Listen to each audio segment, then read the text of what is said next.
They cuffed her on the spot, never realizing the black woman they framed was a federal agent who'd taken down cartels. She didn't look like someone who'd seen the worst of the world. Kendra Whitlow was wearing an old UVA sweatshirt, black leggings, and slides. Her hair was pulled back in a lazy bun, and she didn't have a trace of makeup on. From the outside, she looked like just another tired woman running errands on a cloudy Wednesday morning. But behind those calm eyes was a mind that had tracked cartel lieutenants through deserts, raided stash houses in Phoenix, and stared down gun barrels in parking garages from Newark to Fresno. But today, she just wanted to pick up her migraine meds. Charlottesville wasn't supposed to be complicated. Kendra had picked this place on purpose, middle class, quiet, racially mixed enough not to raise eyebrows. Her neighbors waved but didn't ask questions. She liked that. It meant she could breathe. No pretending, no earpiece, no burner phone in her bra. Just her, a second-floor condo, and a stack of James Baldwin paperbacks. She had only been there 3 weeks. And that morning, she didn't even bring her purse.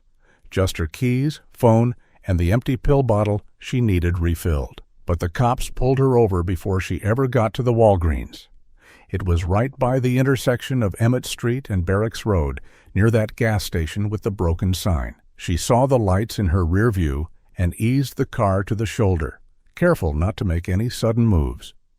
"Plates don't match the vehicle," one officer said before she could ask a question. She didn't argue, not yet. Officer Landry was the talker. Mid-40s, stiff haircut, eyes that didn't blink much. His partner, Halston, younger but heavier, stayed by the passenger window like he was guarding something. Kendra's windows were down. Her hands were on the wheel. Her voice was steady. "This is my car," she told them. "You can run the VIN." Landry leaned in, scanning the back seat like he was waiting for something to jump out. "You got ID?" he asked. "In my glove compartment," she said. He didn't let her reach for it. Halston stepped forward instead, opened it himself, and that's when things snapped into place like a bad movie script. Small Ziploc bag. White powder. Just sitting there. She blinked. "That's not mine." Landry looked at Halston. Halston looked back. And then Halston gave that quiet nod, the one Kendra had seen too many times on the other side of the mirror. Landry smiled. "Step out of the car, ma'am." Her brain clicked into gear.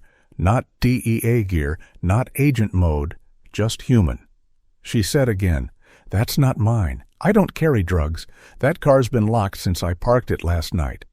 Landry's smile faded. "You have the right to remain silent."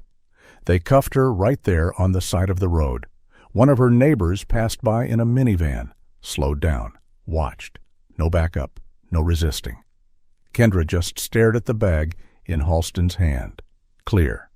Uncreased. Not a single fingerprint on it. That wasn't sloppiness. That was intention. She'd been targeted, but not because they knew who she was.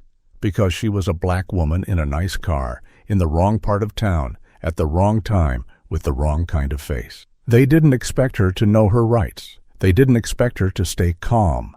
And they definitely didn't expect her to call a lawyer who used to run the U.S. Attorney's Office in D.C. But that would come later. First, they had to book her. And that's when the real performance began. The holding cell smelled like bleach and sweat. Kendra sat on the cold bench, hands resting on her knees, listening to the faint echo of voices from down the hallway. Somewhere, a toilet flushed. Someone laughed. She kept her eyes forward. She'd been in plenty of precincts before, but always on the other side of the wall. This time, no badge, no title, just a wristband with her name spelled wrong. Officer Halston stood outside the door, chewing gum like he had nothing better to do. He kept glancing through the window like she might suddenly confess. He finally opened the door. "You want to talk now?" he asked. Kendra looked up. "About what?" He shrugged. "Drugs in your glove box. Your registration's expired. Plates don't match. You're not doing yourself any favors." She raised her eyebrows slightly. "Your report will show the plates were valid. And you didn't run the VIN, even though I told you to." Halston narrowed his eyes. "That a threat?" "No," she said calmly. "That's a fact. Landry walked in behind him, holding a manila folder. "We can keep this easy, or make it long," he said. "Possession with intent gets heavy in this county. You ever been arrested before?" Kendra stayed tilted. "You know," Landry continued, "you don't have to be a kingpin to end up doing time. Black folks like you come through here all the time. First-time offenders. Some get lucky. Others—" He let it hang in the air. Kendra tilted her head.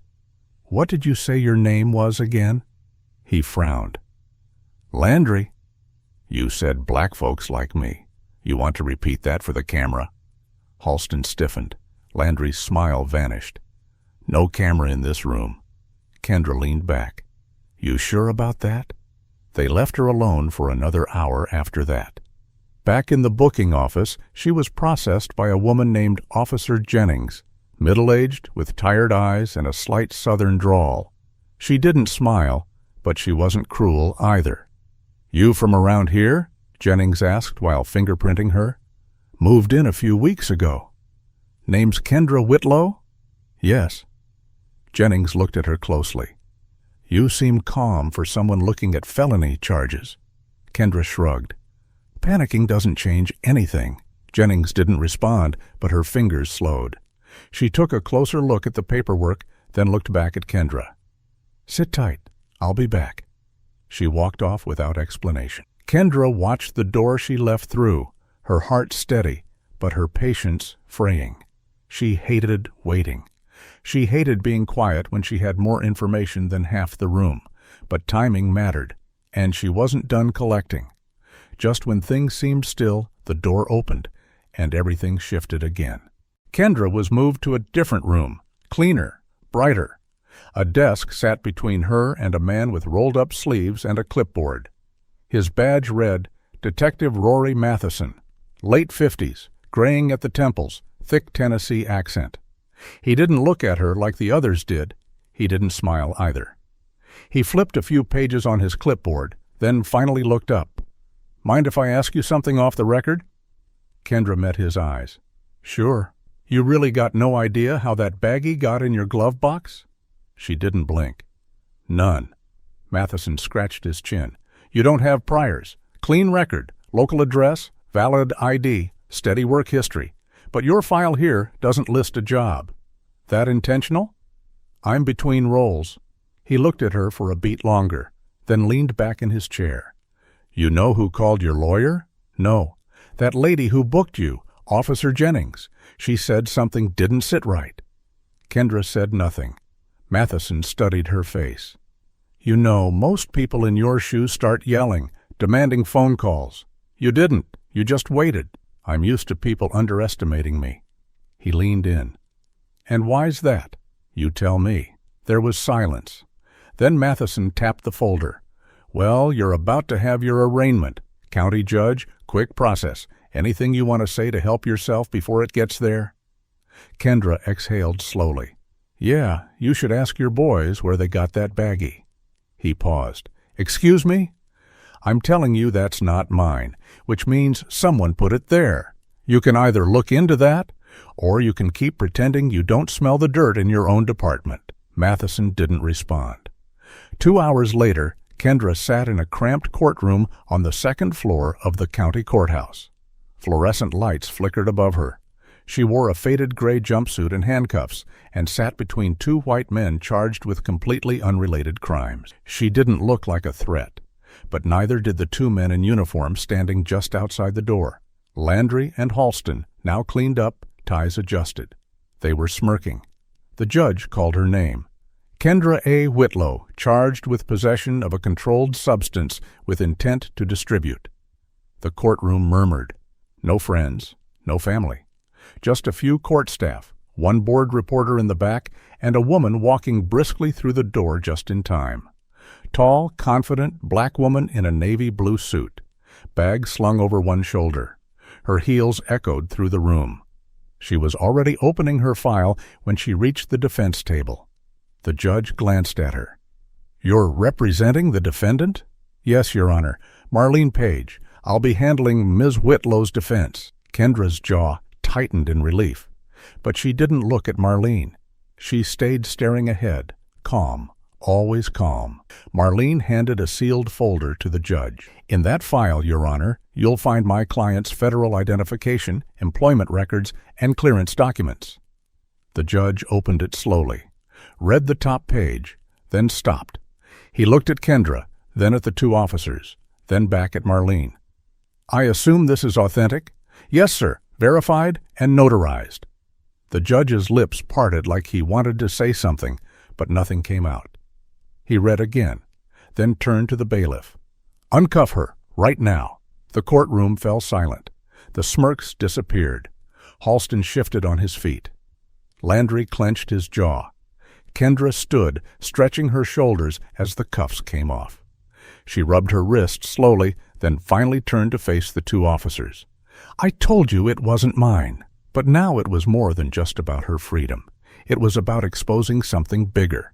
After the hearing, Kendra didn't speak. Not to Marlene, not to the judge, not to the courtroom reporter who tried to follow her into the hallway. She walked straight down the steps, past the police officers who avoided eye contact, and into the rain. No umbrella, no jacket. Just the heat of adrenaline in her chest and the taste of old anger rising up her throat. Marlene caught up beside her, holding her briefcase tight. "They're scared." "I know," Kendra said. "I don't think they knew who you were." "They didn't care who I was." They got into the black SUV waiting by the curb. As soon as the doors shut, Kendra pulled off the county-issued shirt and reached for her duffel in the back seat. Marlene watched her change into jeans and a windbreaker. "You ready for this?" "I've been ready. They just gave me the green light." Marlene exhaled.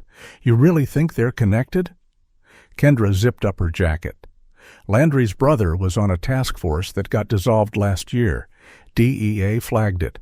Quiet investigation, misplaced evidence, botched raids, but the names never lined up, until now. "You think this was a warning?" Kendra looked out the window. "No, it was business as usual for them.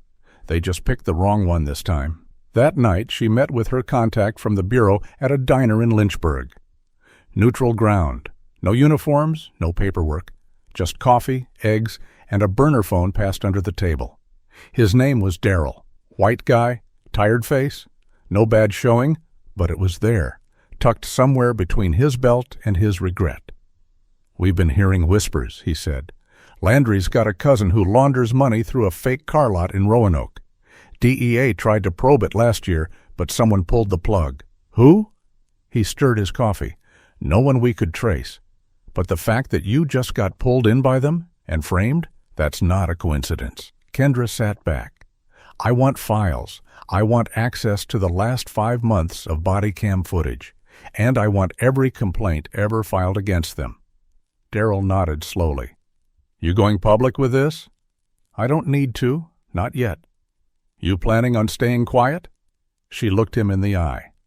"I'm planning on finishing what I started." Back in her condo that night, she replayed the footage from the dash cam she had installed herself, tucked in behind the mirror, disguised like part of the casing. She watched Landry glance into the back seat. Halston fidget with her glove box. Neither one noticed the tiny green dot blinking quietly above them. She paused it, zoomed in. Halston was already wearing latex gloves when he reached in. She smiled. Then she clicked Save, pulled the footage onto a flash drive, and sent a backup to Marlene with one sentence. "Let's burn it all down." But even with proof in hand, the hardest part was still ahead, forcing people to care. 5 years ago, Kendra was deep undercover in a town no one talked about unless they were born there. Hattiesburg, Mississippi. She was working a quiet op, posing as a bartender with 2 fake kids, watching a drug ring that was too well connected to touch head-on. That's when she first heard the name Kyle Landry, a cop on a regional task force who kept showing up in the background of surveillance photos. He wasn't flashy. He didn't run deals himself. But wherever the drugs went, money followed, and Kyle was always somewhere nearby, off-duty, talking to the wrong people, always just far enough to keep his badge clean. DEA couldn't pin anything on him. He had friends in the department, friends in city council. Eventually, The whole task force got quietly disbanded. Internal Affairs buried the files. Kendra had to walk away. But she never deleted his name from her notes. And last week, when she registered her new car in Virginia, that name popped up again. Not Kyle. Mark Landry, his older brother. Same eyes, same crooked grin in his academy photo. Different state, same game. She had a gut feeling then, but she didn't say anything. She just watched. And when he pulled her over that morning, it all made sense. By the weekend, Marlene had already filed for an internal misconduct review. She delivered the flash drive in person to the county sheriff, who went pale after the first 10 seconds of footage. That alone should have been enough to suspend both Landry and Halston. But they weren't suspended. They were reassigned, desk duty, pending further inquiry. Kendra knew what that meant. Delay, drag, hope it disappears. So she called an old friend from her DEA training class. Name was Tariq Powell, now working with the Justice Department's Civil Rights Division out of Baltimore. "You think it's worth the noise?" Tariq asked her. "I think people like them count on the noise dying down. You want this to go federal? I want it to be undeniable." Tariq whistled. "All right, but once this gets started, it's not going to be quiet. You ready for that kind of heat?" She laughed. "They already tried to burn me. Now I'm bringing the matches." 3 days later, a local news station in Charlottesville aired a segment. The reporter didn't name her, but they played a clip from the dash cam, muted, blurred, but enough to see Halston reaching into the glove box with gloves already on. Then came the whistleblowers. A young black man who said Landry pulled him over last year, made him sit on the curb for 45 minutes, claimed he fit a description, but never gave a report. A Latina woman who was arrested for resisting, even though she said she was just asking why they were searching her trunk. 3 former officers who had either quit or transferred out said they'd complained to superiors, but nothing happened. The story stopped being about just Kendra. It became something else, bigger. And that's when the threats started. 2 men parked outside her building in a black pickup. Just sat there, night after night. Her mailbox got ripped open. Her tires slashed. Still, she didn't flinch. She simply moved the dash cam to her condo window. Because when people start trying to scare you silent, that's how you know you're loud enough. The county sheriff's office didn't want to admit anything. They called it an active investigation. They said they couldn't comment on internal matters. They sent out a 3-paragraph press release that didn't mention Kendra's name, didn't mention the dash cam, and definitely didn't mention the growing list of complaints piling up against Landry and Halston. But by then, it was too late. Kendra had already spoken to the Richmond Times. She didn't hide her face. She didn't soften the truth. "I was arrested for something I didn't do," she said on record. The officers involved planted evidence. "I'm not just saying that. I have proof." The journalist asked her if she wanted them fired. She looked straight at the camera and said, "I want them prosecuted." Within 72 hours, the Justice Department announced they were sending in an oversight team. It made the front page of the Virginian Pilot and the top story on a few national blogs. Not a firestorm, not yet. But enough heat that Landry stopped showing up to work. Halston? He lawyered up. The sheriff's department issued another statement, this time with a familiar phrase, "We take all allegations seriously." Kendra read it and laughed. She wasn't angry at that point, just tired. Tired of how predictable it all was. Tired of the fact that if she hadn't been who she was, she might be in a prison cell right now, begging for a plea deal just to get out. That thought made her stomach turn. A week later, the case cracked wide open. Marlene walked into her apartment holding a thick manila envelope with no return address. Inside, bank transfers, 10 years' worth of payments, small deposits under random business names. 2 names kept popping up, Gulfway, Towing, and Blevins Auto Salvage, both of which had connections to the Landry family through shell companies. The files were damning. Someone on the inside had given her a window into the dirty engine that kept everything running.